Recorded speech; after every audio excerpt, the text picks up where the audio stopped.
يعني خرج بريء كمال طيف.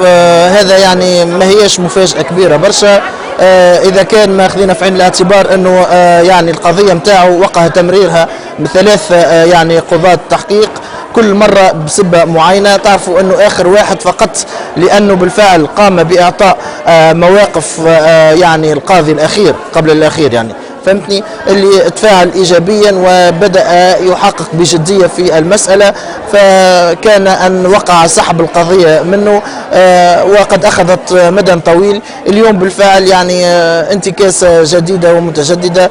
القضاء هذايا كل مره يعني يرسلنا رساله ثانيه ويزيد يطالبنا مره اخرى بضروره القيام باجراءات لتطهيره.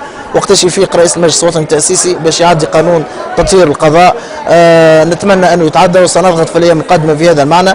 على كل كمال طيف اضافه لهذا الملف عنده عديد الملفات الاخرى قد حسم على الاقل مبدئيا الامر في هذا الملف، رغم انه يعني امكانيه التعقيب والمتابعه متواصله، لكن عنده ملفات اخرى، واتمنى انه على الاقل بعض من الصدق والحق في التعاطي مع هذا الملف كما غير الملفات.